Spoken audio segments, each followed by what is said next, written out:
ਮੈਂ ਜਿਹੜੀ ਹੁਣ ਇੱਕ ਵੀਡੀਓ ਪਾਉਣ ਲੱਗਾ ਇਹਦੇ ਵਿੱਚ ਮੈਂ ਬ੍ਰੋਕਰ ਦੇ ਨਾਲ ਬੈਠਾ ਤੇ ਉਹਦੇ ਨਾਲ ਕੁਐਸਚਨ ਕਰ ਰਹੇ ਆ ਜੇ ਤੁਸੀਂ first home owner guarantee scheme ਚਾਹਣਾ ਜਾਂ ਤੁਸੀਂ ਸੁਪਰ ਤੋਂ ਘਰ ਲੈਣਾ ਤਾਂ ਤੁਹਾਨੂੰ ਕਿਹੜੀ ਕਿਹੜੀ ਚੀਜ਼ਾਂ ਪਤਾ ਹੋਣਾ ਚਾਹੀਦਾ ਹੈ। ਬੜੀ ਇਨਫੋਰਮੇਸ਼ਨ ਵਾਲੀ ਵੀਡੀਓ ਹੈ, प्लीज़ देखो सारी, ਤੁਹਾਨੂੰ बहुत नॉलेज मिलेगी।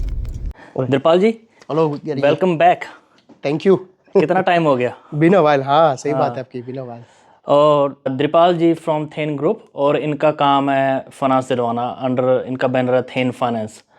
दिलपाल जी, आज हमने कुछ बातें करनी है। एक तो देखो, एक जो फर्स्ट होम गारंटी स्कीम है हाँ जी। अब फुल फोर्स में चल रही है, हाँ जी। और दूसरा हमने बात करना है कि जो SMSF के थ्रू जो घर ले सकते हैं ना। हाँ जी। पहले हम थोड़ा से बात करेंगे जो first home owner scheme government scheme है ये आपने क्या अभी तक नोट किया इसके बारे में, कौन ज़्यादा फ़ायदा ले रहा है और क्या हो रहा है? श्योर गैरी जी, सबसे पहले तो I just want to say a small disclaimer अपनी ऑडियंस के लिए कि whatever we are talking about it's a general advice, it's not specific to any individual, and please refer to disclaimer on a Thane Group website if you have any questions or anything related to that. Yeah, so everything we're gonna speak in here is for educational purposes only. Correct, Yeah. correct. First home loan guarantee scheme की बहुत ज़्यादा discussion हुई है। It has benefited a lot of people क्योंकि उसका जो updated version आया है, हम लोग जैसे बोलते हैं, अपडेट भी हो गया वो। हाँ। अच्छा। तो पहले उसमें रिस्ट्रिक्शंस थे, जैसे कि इंडिविजुअल या कपल की इनकम का रिस्ट्रिक्शन था, फिर उसमें रिस्ट्रिक्शन था कि आप इतना 10,000 स्पॉट से अवेलेबल थे। ये आप बात कर रहे हो कि 1 अक्टूबर से पहले वाली। उसके बाद जो 1 अक्टूबर से अपडेटेड वर्जन आया है उसमें government has open the doors quite a lot. तो जो रिस्ट्रिक्शंस थे, जैसे कि spots are now unlimited, income cap रहा नहीं है, so you can have maximum income on that, doesn't matter. The only restrictions what they have is around the cap prices of the property they can purchase. और जो मुझे याद है कि ये स्टेट के मीडियन प्राइस है कि वो कम है उससे? नहीं, सो स्टेट के medium, so for I will give you a specific example of Perth. Perth metro area में उसका प्राइस रेंज है 850,000 अप टू 850 प्रॉपर्टी की प्राइस होनी चाहिए। ओके। उससे एक्सीड नहीं कर सकते।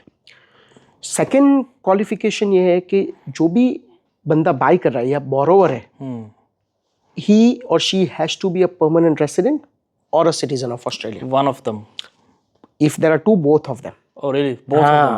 हाँ. Okay. If the other person is not a permanent resident or a citizen, they cannot be on the loan. They cannot be a joint borrower. तो application सिर्फ उसी के अंडर होगी जो एटलीस्ट PR है। Correct. Correct. Okay. So those are the things that is important to understand. तो फिर वो आपकी बोरिंग कैपेसिटी में डाल सकता है, फ़र्क डाल सकता है अगर एक। हाँ जी, हाँ, definitely, very good question. It does make a difference अगर जॉइंट बोरोइंग कर रहे हो। असेसमेंट कैसा होता है गैरी जी कि it depends on 3 more factors, जैसे कि आपकी ओवरऑल इनकम, आपकी ओवरऑल लायबिलिटीज़ क्या है, आपके पास कोलेट्रल कितना है, that part determines the assessment. वो असेसमेंट के लिए तो मेरे को आपके साथ बैठ के दूसरा एक पॉडकास्ट ही करना पड़ेगा, but just to simplify the ideas, yes, अगर if you are assessing an individual person only, and if the other person, they are married, and if the other person is not a PR, then you still have to declare that as married, but the other person income you can't use it for the assessment. So obviously it affects the borrowing. तो borrowing में affect आता है in a general sense. It has absolutely helped a lot of people because especially the property price जो 600,000 Perth के लिए थी, आपको और मुझे भी पता है कि it's very difficult to find the house under that value. Even last year under 600 कुछ decent house नहीं आता था। सही बात है आपकी। अब लोगों को थोड़ा सा ऑप्शन मिलने लगी है, मतलब उसके भी रिस्क डिफरेंट है। हाँ, उसकी भी रिस्क डिफरेंट है। The market has opened a little bit, the buyers के पास चॉइस भी है। Will see how that plays out, but अभी के लिए I am getting a lot of inquiries on first home loan guarantee scheme. You still have to do, you still have to have a criteria of completing those forms application के time पे, but that we can all we look after the clients. तो वो पूरा procedure हम लोग client के लिए कर सकते हैं। तो जो ये प्रोसीजर है, जो जितना मुझे पता था कि बैंक ने कुछ बफर डाला होता है, जैसे एक हायर इंटरेस्ट रेट भी उन्होंने मान कर चलते हैं। मान लो अगर मिल रहा है लोगों को 5.5, वो ऐसे देख कर लोन देते हैं कि जैसे इंटरेस्ट 8.5 हो मे बी, उन्होंने वही है कि वो इंक्रीज कर दिया? नहीं, वो अभी भी 3% ही है। अच्छा, जो आप बोल रहे हो, मेजोरिटी ऑफ द लेंडर के लिए 3% है। देर आर नॉन दूसरे लेंडर्स है जिसका 2% भी है, but they are not qualifying for the scheme. Okay, तो अगर हम लोग ये स्पेसिफिकली स्कीम की बात कर रहे हैं तो yes, assessment rate is 8.5%, depend not 8.5, 3% on the actual rate of the interest. सही है। द बेनिफिट वो first home loan guarantee scheme में ये है कि अगर client is only paying 5% deposit, minimum 5% तो उनको पे करना है, but they are getting the rate of 80% LVR। Okay, so lot of bank are pricing them as 80% loan to value ratio. समझ गया। तो वो कम डिपॉजिट के साथ भी आपको बेनिफिट मिल रहा है कि आपको कम इंटरेस्ट रेट मिल रहा है as compare to if you are borrowing on 95% LVR। Okay, उसका इंटरेस्ट रेट ज़्यादा होता है। इंटरेस्ट रेट सही मिल रहा है। हाँ। ओके, और देखो ये तो चलो बहुत बढ़िया बात है ना, लोगों को चलो बड़ा घर मिल सकता है, और क्योंकि 6 लाख से नीचे कुछ कम घर मिलता नहीं था, और ज़्यादा महंगा घर लेना पड़ता है। मगर उसके फिर भी जो रिस्क तो है ना, अगर वो ज़्यादा महंगा घर ले लेंगे डिपॉजिट कम देकर, इसका मतलब उसका उनकी पेमेंट भी ज़्यादा बड़ी होगी। हाँ। तो फिर आप गाइड करते हो लोगों को कि हाँ भी, do you really want to go that high? और वो डिस्कशन पूरा सेपरेट टॉपिक है, बट आपकी जो बात आप कह रहे हो, that definitely it makes a sense what you are saying के if you are borrowing a higher loan amount, obviously the repayments are higher.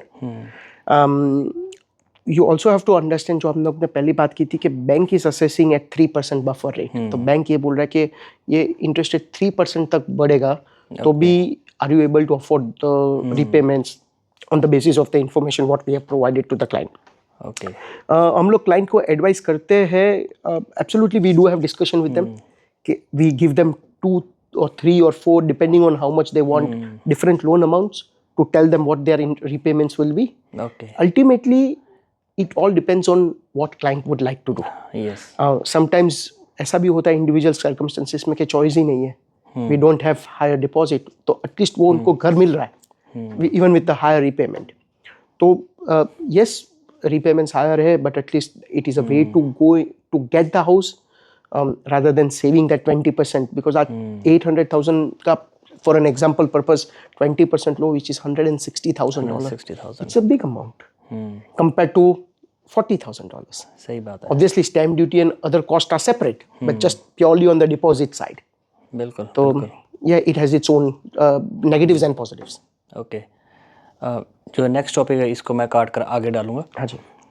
जो फर्स्ट होम गारंटी स्कीम है, इसकी एलिजिबिलिटी क्राइटेरिया क्या है? Okay, first home guarantee scheme के eligible criteria जो हम लोग ने डिस्कस किया था कि the borrower has to be a permanent resident और a citizen of Australia. The property price, I am only talking about Perth, is 850,000 maximum. 5% जो प्रॉपर्टी की प्राइस है वो आपका amount has to be your genuine savings, मतलब आपके bank account में at least minimum 1 month से 3 मंथ तक वो होल्ड होना चाहिए। ओके, ठीक है, those are the 3 criterias currently for the first home loan guarantee scheme. Okay, और घरों की जो लिमिट है अप टू 850, और इनकम कैप कोई रहा नहीं लोगों इनकम का? कैप कोई नहीं रहा, विच इज ह्यूज बेनिफिट। हाँ, एक पॉइंट मैंने और पढ़ा था कहीं पर, फर्स्ट होम गारंटी पहले उनके लिए होती थी या फिर फर्स्ट जिन्होंने कभी घर नहीं लिया।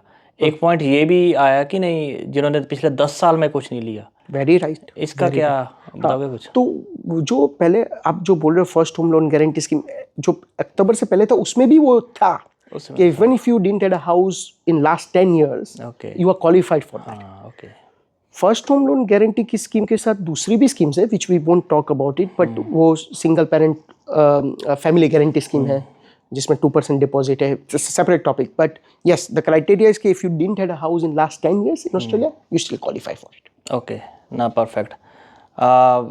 अगर किसी दर्शक को कोई इन्फॉर्मेशन चाहिए होगी तो प्लीज़ हमें है ना कांटेक्ट कर लें। हाँ जी, दिलपाल जी को डायरेक्ट कांटेक्ट कर लें, कि डिटेल ऊपर होगी टॉप पर या बॉटम पर। हाँ जी। तो चलो, और अब हम नेक्स्ट बात करेंगे SMSF। हाँ जी, उससे लोग घर ले सकते हैं, राइट? यस। तो SMSF का मतलब है ना self managed super fund. Correct.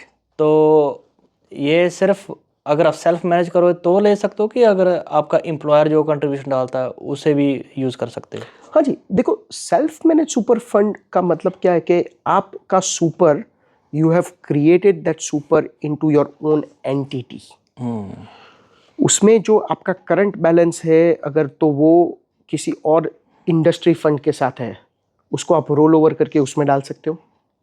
Contribution की बात हुई, अगर आप PAYG क्लाइंट हो तो एम्प्लॉयर्स कंट्रीब्यूशन डेफिनेटली काउंट्स, जो 12% होता है। ओके। बहुत सारे लेंडर है जो आपको ऑन अबव दैट 12% अगर आप कंट्रीब्यूट कर रहे हो, they consider that contribution as well for the assessment और for the servicing what we say. जो प्रॉपर्टी आप ले रहे हो उसकी rental income they consider for servicing. और आई मस्ट टेल यू कि अभी फिलहाल लास्ट 6 months मेरे लिए specifically SMSF has increased a lot of inquiries. I'm doing a lot of SMSF loan compared to what I was doing it previously. Okay. So a lot of clients are now leaning towards SMSF. वो SMSF करना चाह रहा है. A lot of lenders has opened the doors for SMSF. और LVR residential property की है तो up to 90% हम लोग जा सकते हैं। Okay. कमर्शियल प्रॉपर्टी की अप टू 75% जा सकते हैं हम लोग। Okay. पहले ऐसा भी एक क्राइटेरिया था, अभी भी कभी कोई लेंडर के पास क्राइटेरिया है कि that you have to have minimum certain balance in super. अभी वो क्राइटेरिया बहुत सारे लेंडर ने निकाल दिया है। अच्छा। तो what I am trying to say कि the opportunity is there right now for that particular lending. Okay. And it obviously I cannot give you an advice how to set up. Your accountant has to provide you with that advice and your financial planner. Yeah. But please do think about it. Speak to your accountant, speak to your financial planner, see if that suits you. If that is what you would like to do, then definitely we can help you. क्योंकि बहुत सारे लोग हैं अब कह लो कि 10-12 साल हो गए उनको आए को, हस्बैंड वाइफ काम कर रहे हैं ना, काफ़ी अमाउंट इकट्ठा हो रहा है लोगों का, तो why not use opportunity to invest in property. अगर इजी अच्छी एक सिंपल तरीके से अगर हम समझना चाहें, अगर मान लो आपने घर लिया 6 लाख का अंडर SMSF, उसका 600 रेंट आ रहा है। हाँ जी। ठीक है, आप प्रिंसिपल भी पे करो, इंटरेस्ट भी पे कर रहे हो। हाँ जी। मोस्ट लाइकली आपको कुछ आउट ऑफ पॉकेट देना पड़ेगा। Yes. तो वो कवर SMSF करेगा कि आप करोगे? ओके, सो आप कवर मतलब जो शॉर्टफॉल आ रहा है वो तो आपका अगर आपके पास फंड मतलब आपका जो सुपर है वो उतना आ रहा है आपके पास, तो वो उसमें से ही कवर हो जाएगा। जैसे आप फॉर एन एग्जांपल इजी मैं आपको समझाता हूँ कि आपका पर एनम का सुपर, आपकी वेजेस है 100,000, 12% के हिसाब से 12,000 आपको सुपर आ रहा है। ठीक है, एग्जांपल आप कोई भी अपना खुद का कंट्रीब्यूशन नहीं कर रहे हो, तो $1,000 पर मंथ आपको सुपर आ रहा है। Okay. और आपका रेंट के साथ आपका रिपेमेंट कुछ आ रहा है $1,100, तो $1,000 आपका सुपर और आपका rent should cover that repayments. पर अगर कोई तो शॉर्टफॉल है तो देन इंडिविजुअली बंदा अपने पास से कंट्रीब्यूट वो सुपर उसके SMSF में डाल सकता है, and then they can use that. Okay. उसका taxation purposes are very different, इसीलिए वो आपको अकाउंटेंट के साथ बैठ के समझना पड़ेगा कि आपको टैक्स में कैसे बेनिफिट होता है। I can't provide you with that advice, but lending wise, loan wise, how lender assess it is a separate topic. That's where we come as an expertise कि हम आपको बता सकते हैं कि आपका कंट्रीब्यूशन इतना है और आप कितना बोरो कर सकते हो, इसका प्रपोज रेंट इतना है तो आप कितना बोरो कर सकते हो। ओके, तो जो मैं समझ रहा हूँ कि अगर आपका कह लो रेंट भी आ रहा है, राइट, बैंक की पेमेंट भी जा रही है, एंड में अगर $500 रह गया और मगर आप ओवरऑल एवरी मंथ आप $1,000 सुपर की तरफ जा रहे हो, तो वो 500 उस 1000 में से डिडक्ट हो जाएगा। Exactly right, exactly okay, exactly right, क्योंकि पेमेंट तो जा रही है सुपर, पेमेंट तो जा ही तो वो यूज हो जाएगी, ऐसे नहीं कि वो सेपरेट नहीं यूज हो जाएगी। नहीं। ओके, देखो सुपर चीज़ तो बहुत बड़ी है, क्योंकि इसका ये भी है ना कि हाँ भाई जब आपने अगर आप रिटायरमेंट पर प्रॉपर्टी बेच रहे हो उस पर कोई टैक्स नहीं लगता।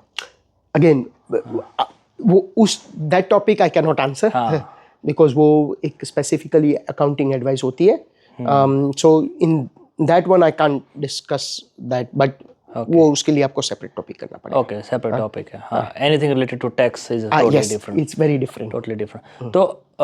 तो फर्स्ट इनिशियल स्टेप्स क्या अगर किसी ने सुपर से घर लेना हो? Very nice, very nice. तो इनिशियल स्टेप ये है कि सबसे पहले तो आप आपके अकाउंटेंट के साथ बैठ के वो self manage super fund create करो.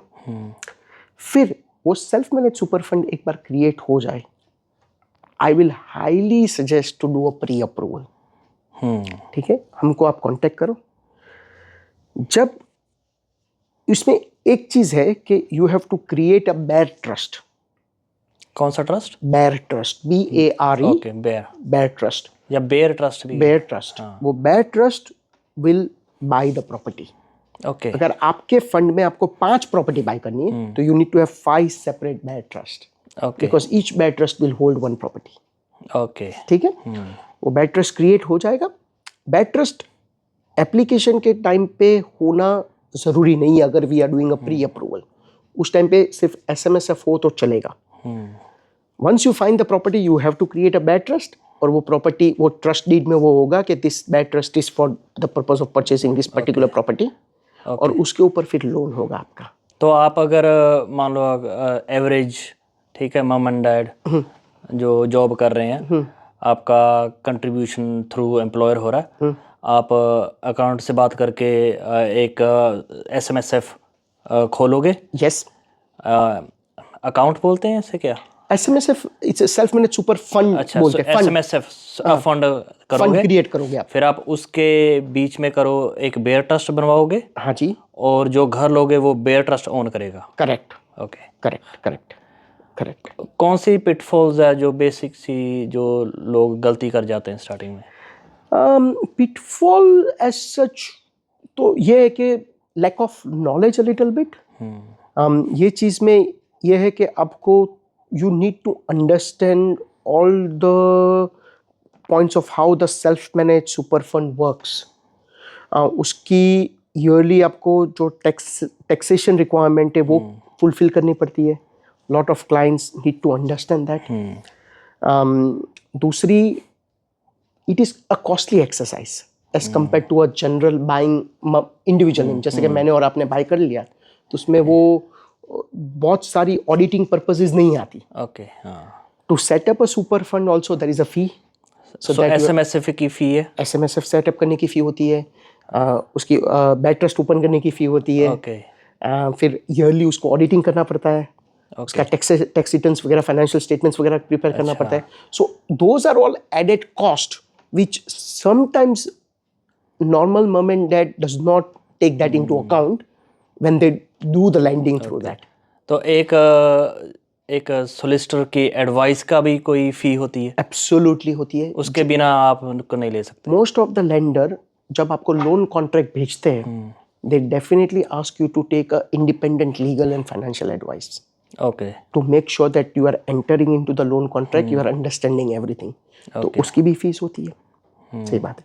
So the costs are there, but in saying that, whichever individual benefits of that, it is not I wouldn't say कि आप मत करो, but please understand everything properly and then jump into SMSF. तो जो जैसे normal लोग contribution डालते हैं SMSF में, है ना, तो वो डायरेक्टली घर में डाल सकते हैं अर्ली पे ऑफ करने के लिए?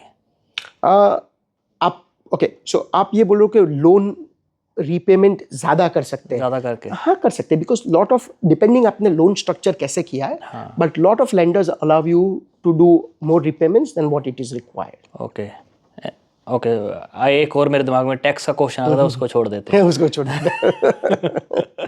चलो, कुछ मेरे हिसाब से अभी बहुत है ये हाँ, SMS क्योंकि ये इतनी वास्ट फील्ड है ना गैरी भाई. अगर हम लोग इसके नीटी ग्रिटी में जाए तो it would pretty much take even a day is not enough, because इसमें बहुत सारी चीज़ें. But what I wanted to discuss today was a broader picture of how that particular product is working really well for people who benefits out of it. सही है. मैंने भी घर दिलाया 2-3 बंदों को. जी. और उनमें से एक दो ने सुपर के थ्रू घर लिया. अच्छा. तो that's why I thought it was very important. Absolutely. बहुत लोगों के around 200 above more than that super इकट्ठा हुआ. और मेरे हिसाब से सुपर प्रॉपर्टी में आप खास करके जो चल रही है मार्केट, अगले 2-3 साल में ज़्यादा बेनिफिट होगा सिर्फ सुपर की जगह पर, अगर If the way it is working. The way it's working. So आप, मैं तो यही कहता हूँ कि चलो एडवाइस नहीं है कि सुपर से घर लेकर अगर बाद में अगर मार्केट डाउन हो रही बेच के बाद में फिर सुपर में डाल दिया सारा। But at least have a discussion. हाँ, have a discussion. Have a discussion. Start talking about this with your accountants, with your finance broker. At least आपको पता चलेगा क्या है मार्केट। हाँ, अभी कुछ क्वेश्चन सेटलमेंट एजेंट के लिए भी थे। हाँ जी, एब्सोल्युटली। जस्ट अपने दर्शकों के लिए मैं बताना चाहता हूँ कि हम जो ग्रुप है, we have a then group. Under that we have different umbrellas. So I work with then finance. We also have then settlements, then conveyancing. What अगर आपको दिक्कत ना हो तो मैं डॉक, जो हमारा सेटलमेंट एजेंट है, who manages the settlement side, he can come and have a discussion with you. जी, डेफिनेटली।